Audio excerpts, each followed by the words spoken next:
Assalamualaikum warahmatullahi wabarakatuh. Selamat pagi pemirsa, para petani kelapa sawit.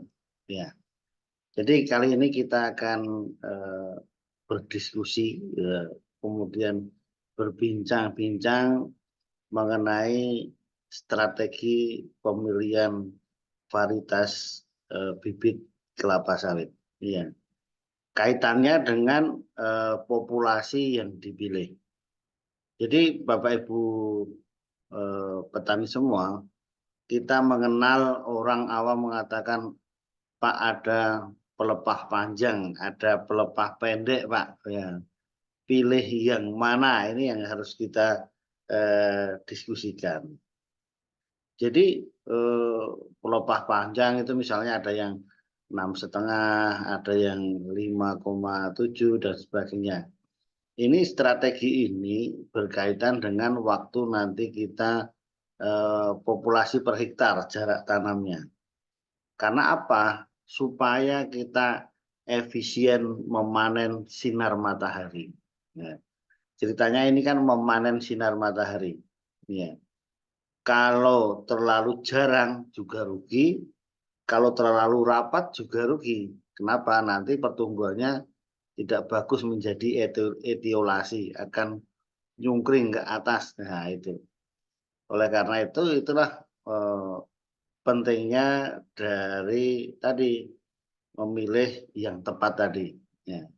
Ketepatan memilih ini berkaitan dengan yang lain-lainnya nanti. Ya. Efisiensi perawatan, efisiensi pemupukannya, sehingga ya ini kita asumsinya ini kan kalau sudah bibit unggul itu hasilnya sama. Jangan berpikiran bahwa semakin populasi, semakin banyak per hektar, semakin banyak gitu.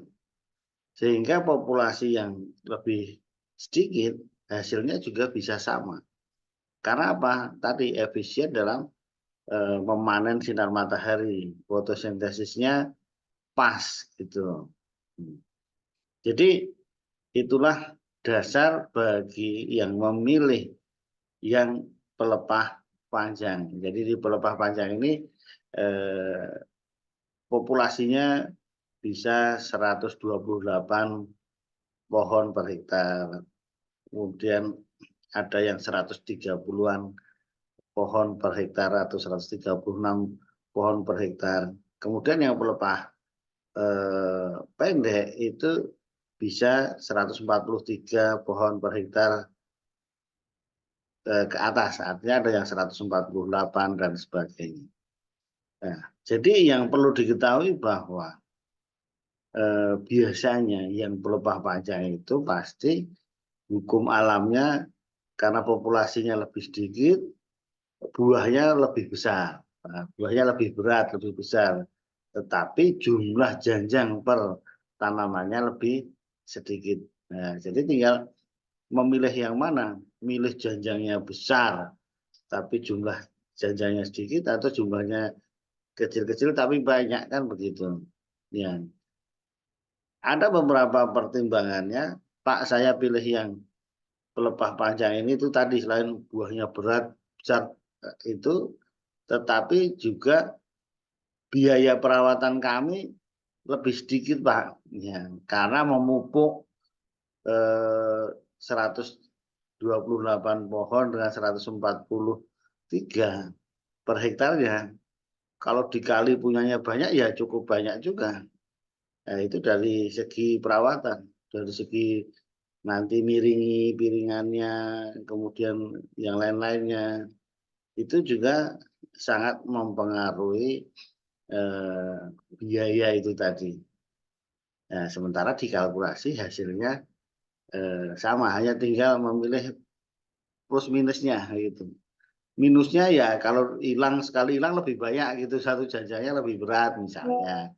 Itu yang terjadi. Kemudian biasanya yang pelepah panjang itu eh, tidak apa ya, quick starter, artinya dia tingginya lama gitu produksinya gitu.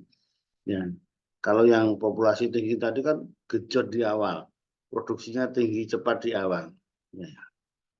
Jadi itu pemirsa silahkan pilih yang mana, apakah yang pelepahnya panjang atau pelepah pendek, masing-masing mempunyai kelebihan masing-masing. Ya, jadi eh, kalau dari hasilnya sama, hanya milihnya kapan cepatnya, kapan besarnya, kapan efisiensi perawatannya, masing-masing punya plus minus. Demikian pemirsa, mudah-mudahan ini memberikan inspirasi bagi kita dalam berkebun kelapa sawit. Terima kasih. Assalamualaikum warahmatullahi wabarakatuh.